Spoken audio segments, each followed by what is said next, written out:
Good morning, dear students of BA Part 1, Government College, Chaksu. Today I shall be continuing with William Shakespeare. I had given you a background on Elizabethan poetry in the last lecture. And today I shall be beginning with the sonnet. I'll just give you a brief background of Shakespeare.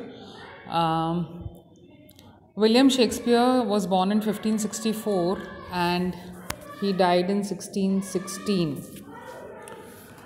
He was both a poet and dramatist. ये मैंने आपको पहले बताया था कि Elizabethan as में काफ़ी ये चलन था कि जो ड्रामा लिखते थे वो पोएट्स भी थे, पोइट्री भी लिखते थे और बहुत अच्छे पोएट्स और ड्रामेटिस्ट थे. और ये चीज़ जो है स्पेशली शेक्सपियर से आप कह सकते हैं कि मार्क होती है, या शेक्सपियर जो हैं एक मेन एलिज़ाबेथन एज के मेजर ड्रामेटिस्ट और पोएट हैं.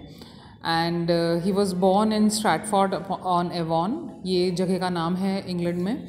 आज भी वहाँ पे उनका घर जिसमें वो रहते थे वो लोग देखने जाते हैं. एक बहुत ही रुचि का केंद्र है और ख़ास तौर से वहाँ पे एक एप्पल ट्री लगा हुआ है जो बहुत सारे एप्पल्स जो हैं जब सीज़न आता है तो चारों ओर बिखरे रहते हैं वहाँ पे, और लोग एक्चुअली जाकर वो एप्पल्स जो हैं वो लेकर आते हैं, कलेक्ट करके लेकर आते हैं एज अ मेमोरी और एज आप कह सकते हैं एक चिन्ह की वो शेक्सपियर का घर देख कर आए. He is that popular. और शेक्सपियर की ख़ास बात यह है कि उनके ड्रामा जब उन्होंने लिखे तब तो पॉपुलर हुए सो हुए, लेकिन वो आज भी even in the present time you will be amaze to know कि जब थिएटर में उनके ड्रामा लगते हैं तो रात के 3 बजे से लाइनें लग जाती हैं टिकट लेने के लिए. Now that is like stupendous. That's really amazing that in the present days also, in the present time also, Shakespeare has not lost his importance.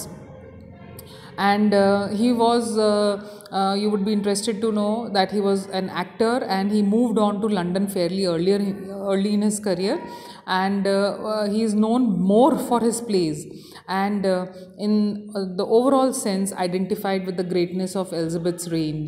Queen Elizabeth जिनका इंट्रोडक्शन मैंने आपको दिया था लास्ट लेक्चर में, उनका रेन था, peaceful था, बहुत अच्छा था, शांति थी, इकोनॉमिकली भी बहुत जो थे साउंड था सब कुछ, इसलिए आर्ट एंड कल्चर जो था उसका ग्रोथ एलिज़ाबेथ के पीरियड में अत्यधिक हुआ था. So he wrote sonnets as well as full length poems and his early poems were circulated privately amongst friends before being published. And the English sonnet, which has a different rhyme scheme from the Petrarchan sonnet, is also known as the Shakespearean sonnet. Once again, because he had written so many sonnets in the English way of writing them, the format was that of an English sonnet. So because he wrote so many, the English sonnet also came to be known as the Shakespearean sonnet. Then what was the topic of the sonnet?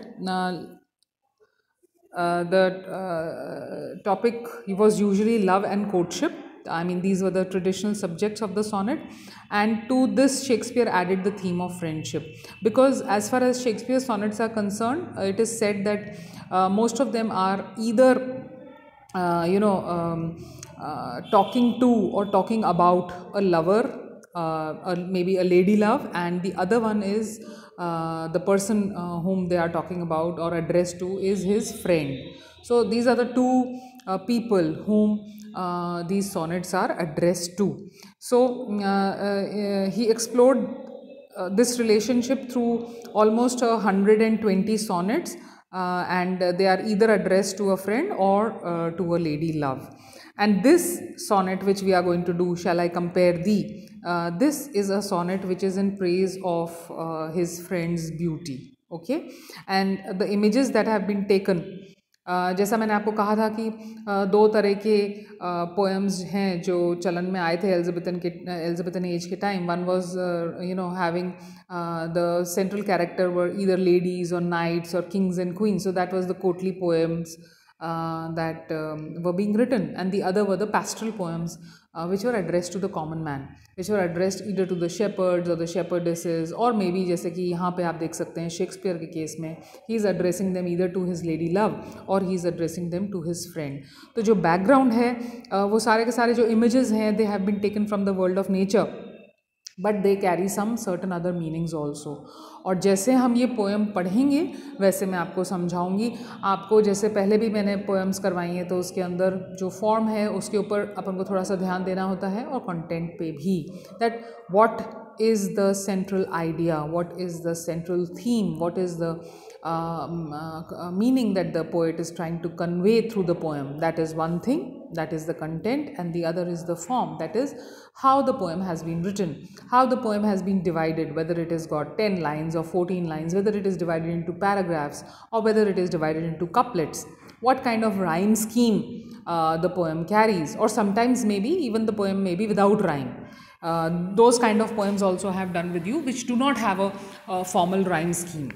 So they don't have a rhythm to it. It's like blank verse, or it's like free flowing. They don't have a rhyme scheme at all. But here in case of Shakespeare's sonnets, there's a proper rhyme scheme that is followed, and it's the English format, English form of the sonnet that is being used. On your screens, I think I have been sharing Shakespeare's photograph, and here once again I'm just sharing another picture which you can see on your screens. I'll just repeat this, that Elizabethan age was a great age of English literature. During this time the writing of poetry was the part of education among the educated people. That is why many books of poetry by different writers appeared during this age. ये मैं पहले भी आपसे share कर चुकी हूँ बच्चों, but I'm just trying to kind of revise that why Elizabethan age is supposed to be so great as far as literature and poetry is concerned, because it was part of a way of being, as far as when you were studying, when you were a student, then poetry was part of your studies. So therefore it has a lot of impact, or you can say it has a lot of it is very, very perceptible, it is very much there, and that is why Elizabethan age is known for its poetry and drama. So before I start off with the poem, let's just read through it once so that you get the hang of it. You see the rhyme scheme for yourself. You can hear it very clearly, and I'll tell you what it is. But let me just read the poem once before I get into a formal discussion. Now the title of the poem is Shall I Compare Thee? Here it's there before your screens. Shall I compare thee to a summer's day? Thou art more lovely and more temperate. Rough winds do shake the darling buds of May, and summer's lease hath all too short a date. Sometimes too hot the eye of heaven shines, and often is his gold complexion dimmed. And every fair from fair sometimes declines, by chance or nature's changing course untrimmed. But thy eternal summer shall not fade, nor lose possession of that fair thou owest, nor shall death brag thou wanderest in his shade, when in eternal lines to time thou growest. So long as men can breathe or eyes can see, so long lives this, and this gives life to thee. So you can see, I have just read it, and you can see that it's got a certain lilting quality, and there are a couple of I would use the word people here who have been quoted in this poem. दो लोग ख़ास तौर से हमको दिखाई दे रहे हैं यहाँ पे. पहला तो वो जिसको हम सूरज कहते हैं. फिर से एक बार आप देख सकते हैं यहाँ पे सूर्यदेव जो हैं उनका पर्सोनिफिकेशन हुआ है. समर्स डे का मतलब जो होता है वो होता है ब्राइट और प्लेजेंट डे. वर्ड मीनिंग्स में आपको जल्दी से बता देती हूँ, दो चार जो हैं. टेम्परेट का मतलब होता है मॉडरेट, नॉट एक्सेसिव, मतलब मीडियम जिसको कहते हैं. बड्स ऑफ मे का मतलब है फ्लावर्स ऑफ मे. फ्लावर होता है और बड होता है. बड मतलब कली. Okay, buds of May means flowers of May. Lease का मतलब होता है duration. The reference is also to the economic contract where in some property is taken on lease for a specified period.